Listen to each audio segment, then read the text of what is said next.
with every breath I take. Alhamdulillah, Alhamdulillah. Warahmatullahi wabarakatuh. Nama saya Muhammad Mabur, kelas A 36, NIM 2281131764. Di sini saya akan mengajak Anda untuk melihat atau mengeksplor tempat bersejarah makam Ki Ageng Selo. Mari. Siapakah sebenarnya Ki Ageng Selo itu? Dan bagaimana ia bisa menjadi legenda? Asal-usul Ki Ageng Selo. Ki Ageng Selo yang bernama asli Ki Ageng Abdurrahman Selo ini merupakan keturunan dari Raja Brawijaya, raja terakhir Majapahit. Dikisahkan bahwa Raja Brawijaya memiliki seorang putra bernama Bondan Kejawan. Ki Ageng Selo adalah cucu dari Bondan Kejawan tersebut. Ki Ageng Selo hidup di masa Kerajaan Demak, tepatnya saat Sultan Trenggana tengah berkuasa, yaitu awal abad ke-16. Semasa muda, Ki Ageng Selo sempat mencalonkan dirinya untuk bergabung dalam prajurit Tamtama pasukan penggempur Kerajaan Demak. Akan tetapi ia ditolak karena gagal saat mengikuti ujian mengalahkan banteng.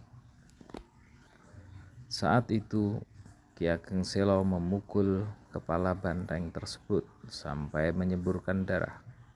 Ketika darah menyembur, Ki Ageng Selo memalingkan wajahnya.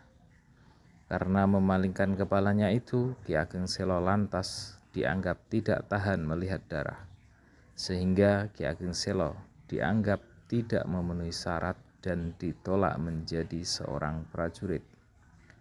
Setelah ditolak dari prajurit Tamtama pasukan penggempur Kerajaan Demak, Ki Ageng Selo berkeinginan untuk mendirikan kerajaannya sendiri. Ia kemudian pergi ke sebuah desa di sebelah timur Kecamatan Tawangharjo, Kabupaten Grobogan, tepatnya di Desa Selo. Di sana Ki Ageng Selo hidup sebagai seorang petani dan mendalami ilmu agama dan filsafat. Legenda penangkap petir. Hidup sebagai seorang petani lantas membuat Ki Ageng Selo banyak menghabiskan waktunya di sawah. Suatu hari Ki Ageng Selo sedang bekerja mencangkul di sawah. Langit pada saat itu terlihat sangat mendung, dan tidak lama kemudian hujan turun dan petir menyambar-nyambar. Petani lain yang melihat cuaca saat itu memutuskan untuk pulang ke rumah karena takut. Namun berbeda dengan Ki Ageng Selo, ia tetap melanjutkan pekerjaannya. Di tengah-tengah sedang mencangkul, tiba-tiba sebuah petir menyambar Ki Ageng Selo. Ajaibnya, petir tersebut berhasil ditangkap oleh Ki Ageng Selo. Dan petir tersebut berwujud naga. Ki Ageng Selo mengikat petir tersebut di sebuah pohon yang disebut sebagai pohon gandrik dan kemudian membawanya ke Sultan Demak.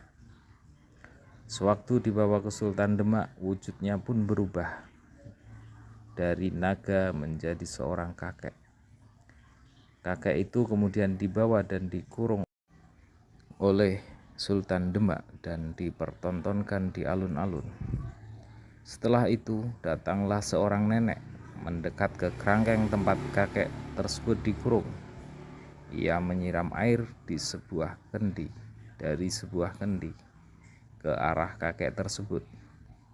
Tidak lama kemudian terdengar suara petir menggelegar. Kakek dan nenek itu telah menghilang.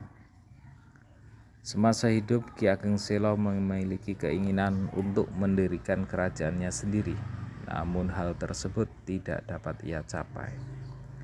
Keinginannya baru dapat diwujudkan oleh cicitnya Sutawijaya. Sutawijaya merupakan pendiri Kerajaan Mataram kedua atau Kesultanan Mataram yang memerintahkan pada tahun 1587 sampai dengan 1601 Masehi. Ki Ageng Selo menangkap petir ini diabadikan dalam sebuah ukiran di Lawang Bledek atau Pintu Bledek, pintu di Masjid Agung Demak.